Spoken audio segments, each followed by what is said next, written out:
Hello, everybody. I'm MoreGravity. Let's study a real nice game of chess. This I finished this chess game about 5 minutes ago at most, and the computer reviewed the game, and I was really glad to see accuracy 79 and 90. I take that as 80 and 90, sort of round them. Uh, that's accurate chess. So, with that, to start, we're going to review the game I just finished.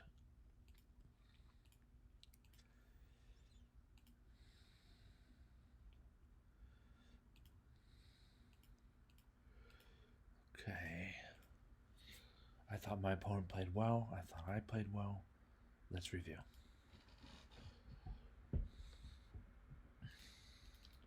So D3 here is book. We can see that this is the Leonardus variation of a king's pawn opening. At any rate, it's pawn to D3 immediately after E4, E5, and this is known that it blocks in White's light squared bishop. That's really clear. It's maybe a good way to firm up on E4. I don't play it because I think it's a little bit slow for White. And I answer with C5. We can see that C5 here by Black doesn't cost a pawn in any way. It's no disaster. So why not get the C pawn onto C5 in front of the knight moving to C6. The black knight moving to C6 and have a better center. Knight C3, knight C6.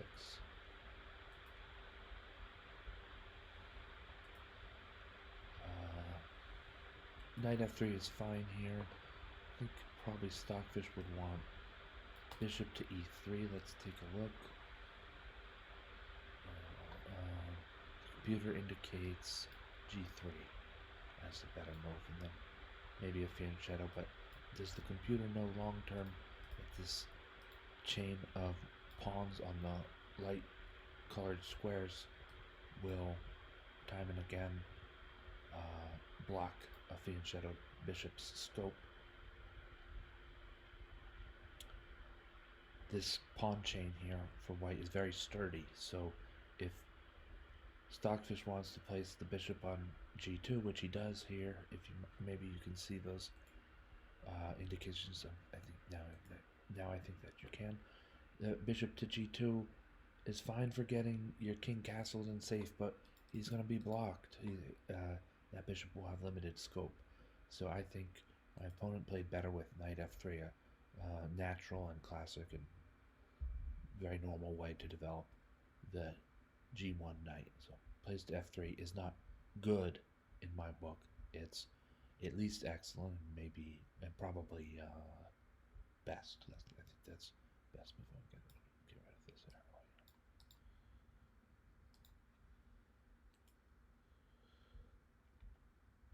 Bishop E7. All right, I delay the development of my knight. Actually, maybe not for all that great reason here, because oftentimes I make a move like Bishop E7, or oftentimes I make the move Bishop E7, wanting to, if White has developed Bishop to C4, I just want to delay the development of my knight so I can control the G5 square longer. I find this is probably it's one of the great ways to play against the fried liver attack. It's broad, and you have to do it in a lot of games where your opponent wasn't intending to play the fried liver attack, but I think it's a cozy system for Black to be solid in the early going. Now I can play knight f6 because castle's king side. I mean, even if my bishop were on, since we're on this already, if White had a bishop on c4, this is still fine. Castling would cost castling protects f7, and trading down would cost White a bishop and a knight for a rook and a pawn. So that's fine. That's an even. That's, as they say, even Stevens. That's a fair trade of material. White castles kingside, and I'm happy here to 1-2 defenders, 1-2 attackers. That means I can take the square with d5. And black has a better center. Both sides have played for the center very well and directly, but black has emerged slightly better in terms of control of the center, and that lends itself to mobility. You can see that a lot of black's pieces are very mobile in this position, and space. Black certainly has more space in this game.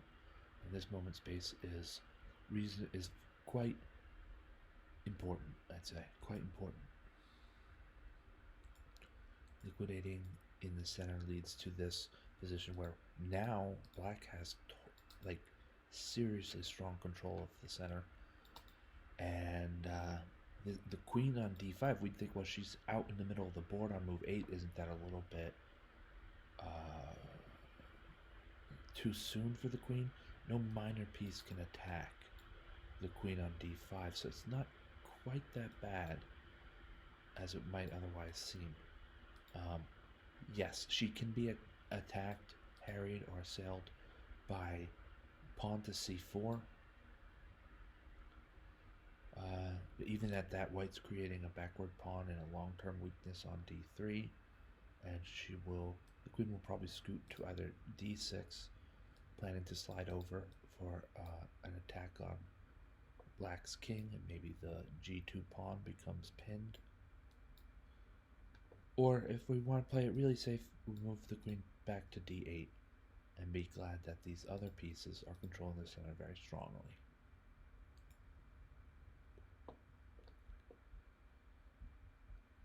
a3, a little bit slow, not bad, not the end of the world. He's got all his opening, she or they have all their opening objectives met. Some control of the center, all pieces developed. You could argue that the bishop on c1 is not developed, and the rook. You could argue that these 3 pieces aren't developed. But look at this bishop's scope, even if he is on c1. Some of these squares are controlled by black, but contested by white. And the a1 rook hasn't been developed. Rooks are usually last at that. The queen on d1, 2 is not yet developed. It's just part of a sort of a defensive battery here. So anyway, the point is that the white's army and initial objectives have been met. My opponent played a3, just a little bit slow. I mean, if we're gonna go through with b4, no, because if c takes b, a takes b, and then white will win a pawn with a flexible choice of capture on b4 after those moves are made. So I'm not entirely certain about a3. What I would like maybe better than that is if white's worried about knight to b4, play a3 after black plays knight to b4, right? This is an idea I learned from Chessmaster 9000, or maybe it was Grandmaster Edition video. Josh Waitzkin said, accelerate your opponent's plan. You know, let's take a look at this. White finds some other useful move, like bishop e3 should be pretty good here, right? No, okay, so the computer didn't like that. Then just bishop e2, and black.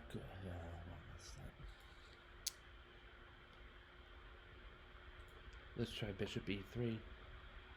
Black will play knight to b4, and there's no hurry but now white can play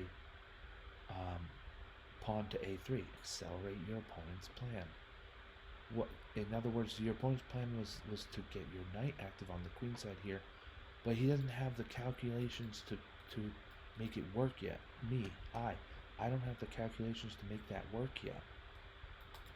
There's no clear line for black to pursue anything. So after a3 in this moment, a3 comes. and the black knight must retreat probably back to c6. Yeah, back to c6. Now white's made the same move and a strengthening move to develop his bishop to e3.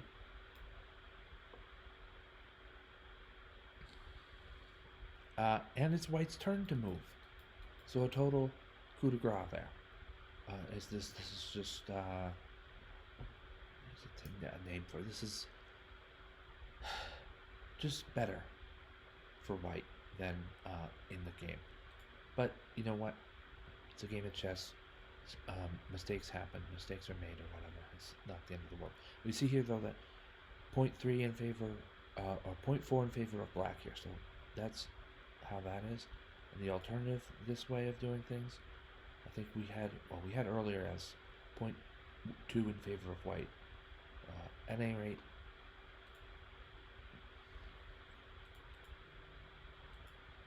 this is just definitely, I might have misread the mark. Yeah, see, 0.1 in favor of white.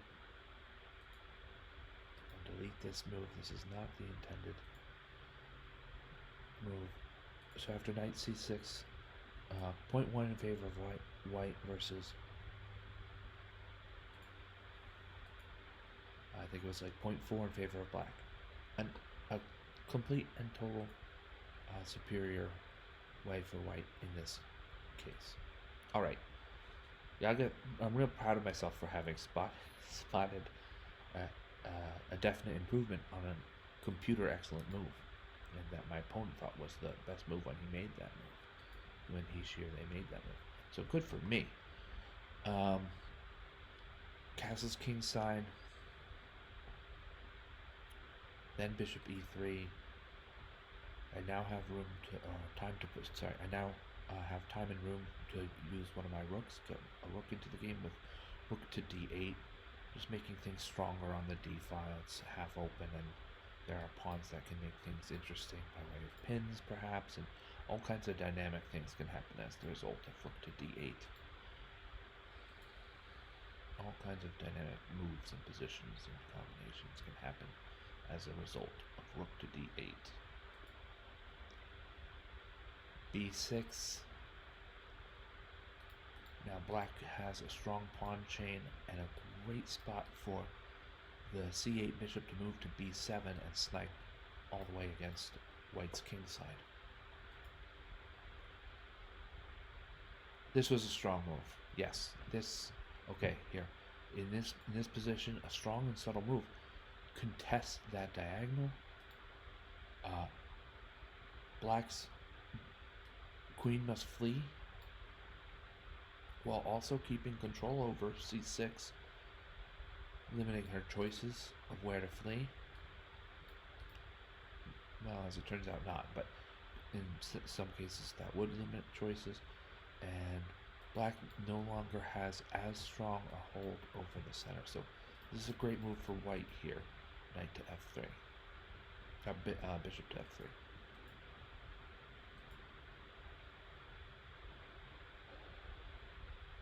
Black plans to attack white in sort of a direct assault on the king. He has firepower behind him. I'd say this knight on c6 can even be considered part of it. He looks far away from the king, but he's really only one and then one more hop of the knight to give check to white's king. There's a pawn on e5 which could take part in the assault, and even the pawn on h5 I would consider a long-term participant or potential participant in what I believe will be a kingside attack against white. I was thinking here, there's multiple moves tempting here. Then we start to think and say, queen to e6 is just blocking our own bishop. So I like the move bishop to h5. I took some time to respond. 9 minutes on my clock. I took over a minute. So I had some of the 9th minute, some of the 8th minute, and some of the 7th minute to make this move. but it really was only slightly longer than a minute of think time, which is still a fairly long amount of time to take on any one move in a 10-minute per side per game time control.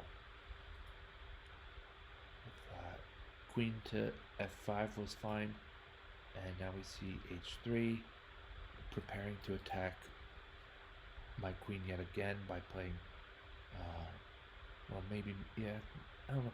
I think white's preparing to make a stronger attack against black's queen, and the h3 c8 diagonal also long-term wise gives white's king a luft. On the other hand, it's just a little bit passive. There are pieces all over this chessboard. That's how often the case is. There's all these pieces. There's pawns even, and this chessboard is dynamic, full of possible combinations. We'll play h3. Maybe mix things up with g4 here. White could play g4. We can see here it's not one of the best moves for white, but man, does that put black to the task. What's the answer to g4? Protecting white's own bishop. The queen must flee, and she doesn't have many squares to which she can flee, at least not in the area. So, we're making my queen, white's making the black queen less relevant. I'd like to see g4 here. h3, I don't know.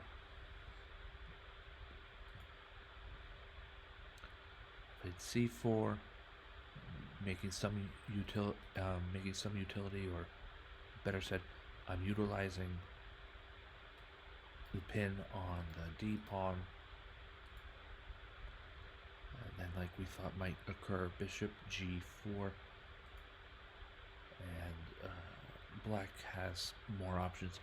This bishop has moved like 3 times already, maybe 4 times already, and he's about to be traded off for my bishop that's still sitting on c8. Yes, runs away. Now he's moved 5 times. So I am critical of my opponent. I thought, my opponent played well and very well, but this bishop that's on f3 has moved like 4 or 5 times, and we're yet to hit the 20th move. I don't know if that's a wise use of initiative.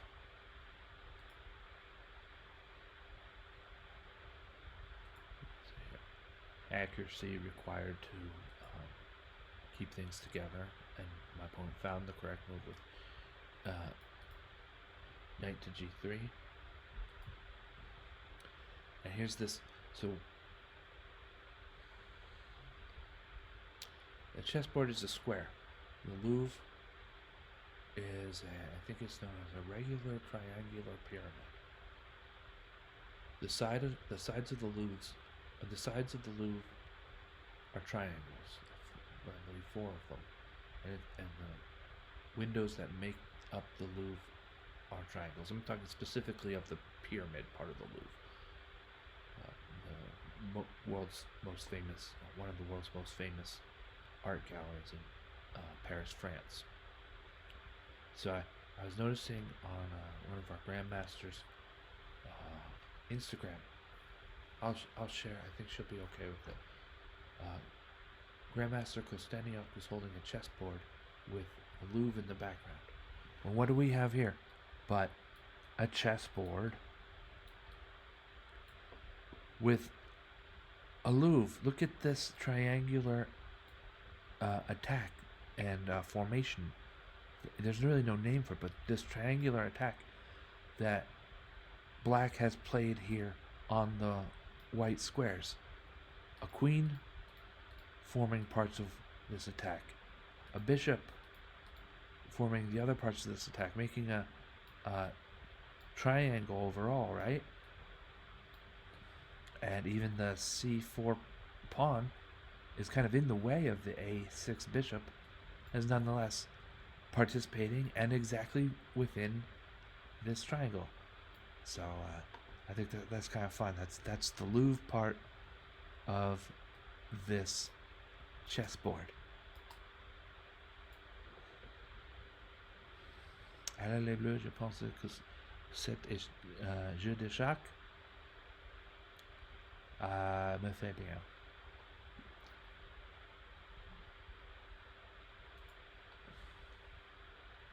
Et ensuite,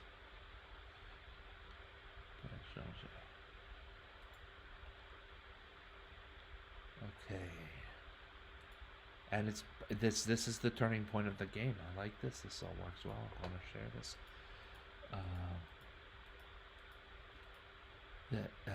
C takes d3, and white is overpowered by black.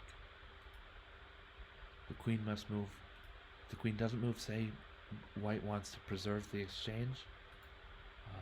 Rook e2. I'm pretty sure black can find some sort of punishment materially with the discovered attack. Actually, it doesn't look all that easy.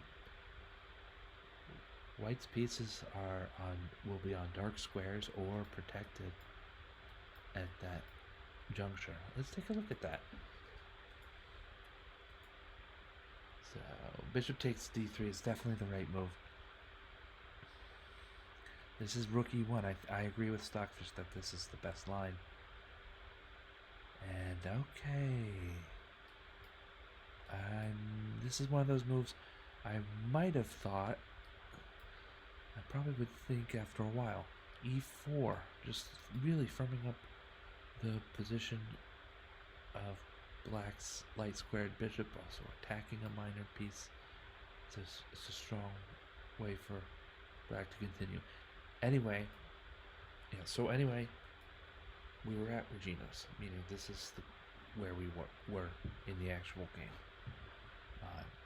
Bishop takes f1, knight takes f1, with a piece ahead in material, with amazing mobility to aid his cause, with a piece ahead in material, with amazing ability to aid my cause, with a safe king, so long as I am aware of back rank threats which aren't even close to being an issue yet.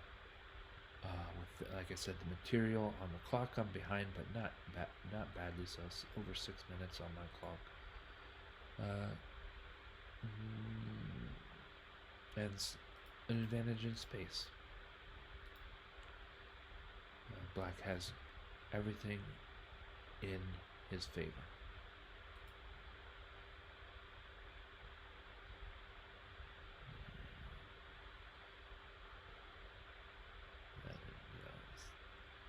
The game kind of simplified in a logical and a rational way, but also a way that made it clear that black is going to go on to win this game.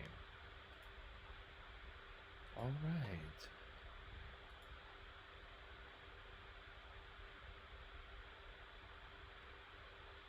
All right.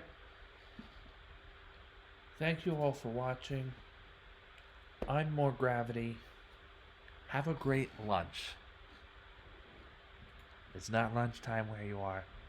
Have a great whatever. Thanks again.